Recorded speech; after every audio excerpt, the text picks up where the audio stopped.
രാജ്യത്തെ തന്നെ നടുക്കിയ ചെങ്കോട്ട സ്ഫോടനത്തിന് പിന്നിൽ പ്രവർത്തിച്ചത് ഉമർ മുഹമ്മദ് ആണെന്നാണ് പുറത്തുവരുന്ന വിവരങ്ങൾ. എന്നാൽ ഉമർ മുഹമ്മദ് ഡൽഹി സ്ഫോടനത്തിന് പിന്നിൽ പ്രവർത്തിക്കുമെന്ന് പ്രതീക്ഷിക്കുന്നില്ലെന്ന് പ്രതികരിക്കുകയാണ് സഹോദരന്റെ ഭാര്യ മുസമ്മില അക്തർ.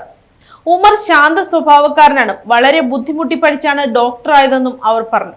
ഉമർ ശാന്ത സ്വഭാവക്കാരനാണ്, അധികം സംസാരിക്കാറില്ല, ഒന്നിനും ഇടപെടാറില്ല, അധികം സുഹൃത്തുക്കളില്ല, വളരെ ബുദ്ധിമുട്ടി പഠിച്ചാണ് ഉമർ ഡോക്ടറായത്. സ്ഫോടനത്തിന് പിന്നിൽ ഉമർ പ്രവർത്തിക്കുമെന്ന് കരുതുന്നില്ലെന്നും അവർ പറയുന്നുണ്ട്.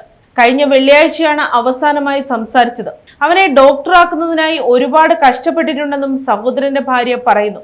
അതേസമയം ഡൽഹി ചെങ്കോട്ടയ്ക്ക് സമീപമുണ്ടായ ചാവേർ സ്ഫോടനത്തിന് പിന്നിൽ പാക് ഭീകര സംഘടന ജെയ്ഷെ മുഹമ്മദ് എന്നാണ് സൂചന. പൊട്ടിത്തെറിച്ച കാർ ഓടിച്ചത് ജെയ്ഷെ ഭീകരൻ ഡോക്ടർ ഉമർ മുഹമ്മദ് ആണെന്നാണ് വിവരം. കഴിഞ്ഞ ദിവസം ഫരീദാബാദിൽ സ്ഫോടക വസ്തുക്കളുമായി പിടിയിലായ ഡോക്ടേഴ്സുമായി ഉമർ മുഹമ്മദിന് ബന്ധമുണ്ടെന്ന് കണ്ടെത്തി. ഉമറിന്റെ കുടുംബാംഗങ്ങളെ ഉൾപ്പെടെ ചോദ്യം ചെയ്യുകയാണ്. കൂട്ടാളികൾ അറസ്റ്റിലായതോടെ പരിഭ്രാന്തിയിലായ ഉമർ വേഗത്തിൽ ആസൂത്രണം ചെയ്തതാണ് ചാവേർ ആക്രമണമെന്നാണ് വിവരം.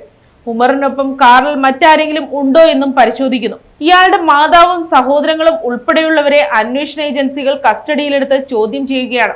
ഫരീദാബാദ് സംഘത്തിൽപ്പെട്ടയാളാണ് ഡോക്ടർ ഉമർ മുഹമ്മദ് എന്ന സൂചനയും പുറത്തു വരുന്നുണ്ട്. പാക് ഭീകര സംഘടന ജെയ്ഷെ മുഹമ്മദുമായി ഫരീദാബാദ് സംഘത്തിന് അടുത്ത ബന്ധമുണ്ടെന്ന തെളിവുകൾ അന്വേഷണ ഏജൻസികൾക്ക് ലഭിച്ചിരുന്നു.